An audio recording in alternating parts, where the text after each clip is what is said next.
What's going on, guys? Welcome to BeepingNerds. Merry Christmas. I hope you all have a bunch of games on your list that came out this holiday season. I know for me, I have some as well. There's also some that I missed the following holiday seasons that I've added. But unfortunately, I don't have a video for you guys this year. Oh my god! Santa came early!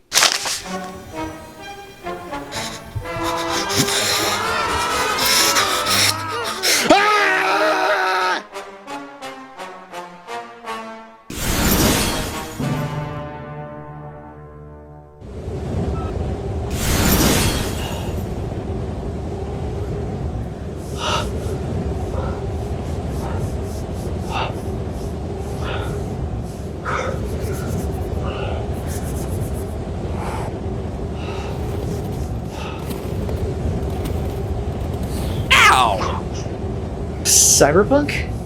Is that you? Yeah, it's me. Watch where you're going. I was gonna be huge. Game of the year. Where am I? Why, this is the island of Misfit games. Every game here has suffered unbelievable glitches, game-breaking bugs, and terrible gameplay due to rushed development for the holiday season. I always knew hell existed. You know when there's a game you absolutely cannot wait for? The trailers make the game look so good, the game seems promising during E3, but then the game comes out. How did they let this happen? The Christmas rush, also known as we don't care what condition our game is in, refers to whenever a game is rushed into production to collide with a holiday or other event such as Christmas, hence the term Christmas rush. Because of this, games are often untested, leaving numerous of bugs and glitches remaining when sold to retail. This oftentimes leaves the majority of these games with poor ratings, possibly making them the worst rated games of all time. Now the holidays are historically the key period for gaming sales, as come on guys, it's Christmas. The season where people are maxing out their credit cards just to get the gift for little Johnny. Video game companies will do whatever it takes to make the most money possible, meaning this. There are rare moments when video games are considered rushed, however become surprisingly well received. Sonic the Hedgehog 3, a game that many people were probably unaware this game was rushed during development, had developers basically splitting the game in half, creating a separate game called Sonic & Knuckles due to time constraint and cartridge costs. And the games could be plugged into one another to enhance previous games. Sonic 3 still received amazing scores across the board, making it one of the best Sonic games ever made, and proved that rushing games can be done as long as the company puts their heart and soul into what they're making. But then there's this. Okay, show of hands, how many knew this game was going to be talked about? Sonic the Hedgehog, also known as Sonic 06, was supposed to be the new, modern, realistic revision of the Blue Blurs franchise, aimed to be more mature looking than Yahoo! Now how do you think that worked out for Sega? The game was set to show off what the Sonic team can do with the next generation hardware of the PlayStation 3 and Xbox 360, taking full capability of the new HD graphics. Sega released a pretty awesome E3 trailer in 2005, but then explains why kids shouldn't do drugs. What the hell is happening today? What the hell? I don't know nothing about that. So what went wrong? Well, for starters, Yuji Naka's resignation as head of Sonic Team took a hit on the company altogether, as many of the employees found him to be the heart and soul for Sonic. After that, Sonic Team began to take on too many projects, with one half of the team working on Sonic 06, while the other was working on a new Wii installment, Sonic and the Secret Rings. With half of the development team on another game and the head of the company gone, Sega continued to push for a holiday 2006 release date due to Sonic's 15th anniversary, when the game needed at least another year. The Sonic team rushed the final stages of development, ignoring existing bugs and design issues, and having the audacity to release an alpha build of the game to the customers. This resulted in insanely long loading screens and some of the most hilarious glitches you've ever experienced. This game would be the beginning of the Sonic slope, as many of the games following Sonic 06 were relatively bad with a few good games here and there. You'd think this game would be buried in the dirt, never to see the light of day again. However, this game is still talked about to this day, as many of the flaws of the game became memes in their own right, making the game well known than it has any right to be. I remember playing this game on Christmas of 2007 as I finally got my Xbox 360 with the copy of Sonic 06, and it might have been the dumb childhood brain, but I did enjoy the game despite the bugs I encountered. So, many of you guys are Misfit Games because you had a few glitches? Some of us had no features. Who are you? Despite many Holiday Rush games involving groundbreaking bugs and glitches, many games were given the Holiday Rush treatment just to make a quick buck during the holiday season, ultimately making these games very forgetful due to the lack of features or content that made the game series unique. And man, did Nintendo do that in 2015. Mario Tennis Ultra Smash. Oh boy, there's so much I could say about this game, but only a short Christmas special to do so. This game is like that one person that just showed up for the holidays and nobody really knows who he is or who invited him. Now, I cannot mention Mario Tennis Ultra Smash without bringing up Scott the Waz's video on the game, which nobody can describe this undercooked crap better than him. This game is god-awful. This game was rushed for a holiday 2015 release date due to Star Fox getting delayed for 2016. So what does Nintendo do for their fans? With no opening cinematic, lack of features such as game modes, and the mechanics like jump shots and mega mushrooms not changing the difficulty of the game, there's no wonder I freak out whenever I see a tennis racket. But if you thought this game was bad,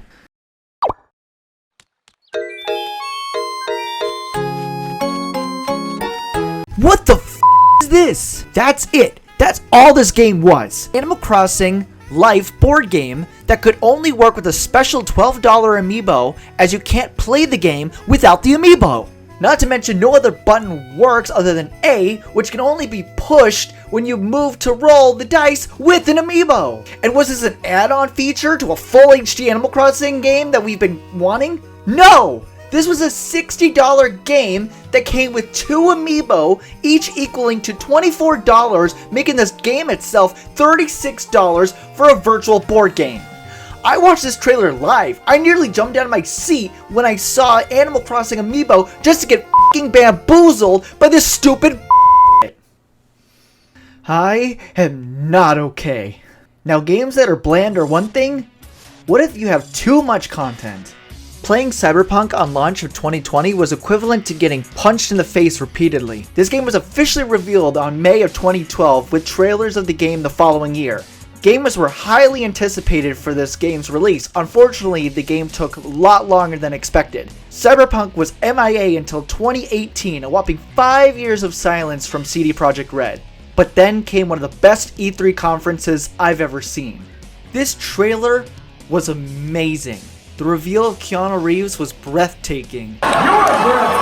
And at the end was a short glimpse of gameplay with an April 2020 release date. But then it didn't get an official release until 8 months later. Now, delays come with the territory, as it usually ensures that the game needs a little bit more time before releasing at retail stores. CD Projekt Red mentioned that many of the delays throughout 2020 were to fix and polish every detail of the game. Thank God I'm not them right now. And if you ever wanted to experience torture, just watch your base PS4 try to play Cyberpunk. Spoilers, it cannot. Well, if we're going to talk about borderline disappointments, Battlefield came out. Battlefield 2042, releasing on November 19th, 2021, just before the holiday season. And in just a short time, the game has managed to make every fan of the series unhappy. From the cheesy voice lines, bizarre bullet speed, lack of gun variety, and a weak line of vehicle options, honestly, there are too many problems to even mention at this point. And I don't even have the strength to talk about this one. Okay, not that this wasn't terrible, because it was. How do I get out of here? No one can leave whenever they want. You'd have to get permission from our ruler. She lives in that castle up there.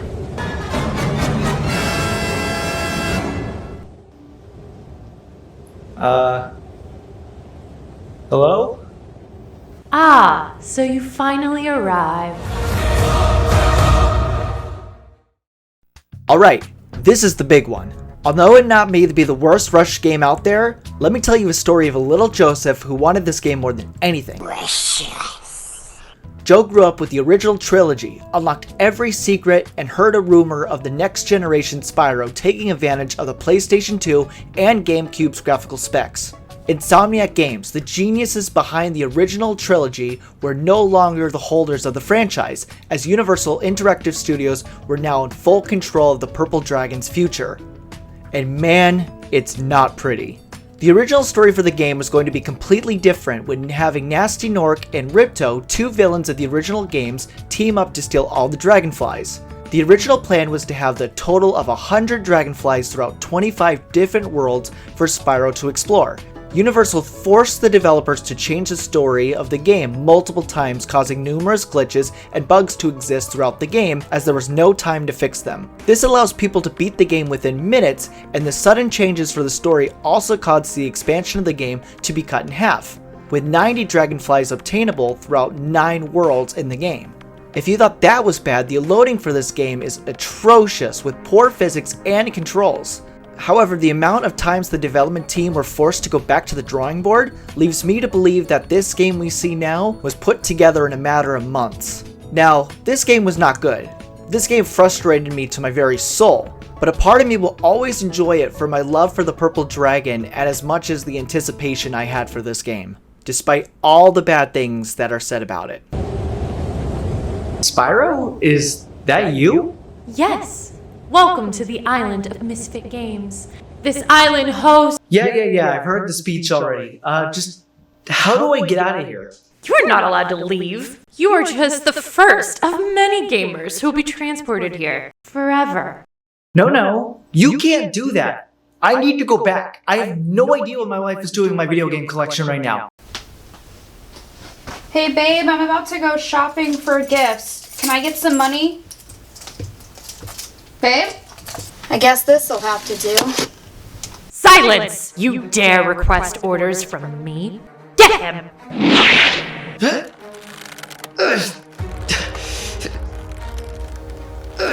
The Xbox Kinect, ladies and gentlemen, swinging into your kid's face in holiday 2010.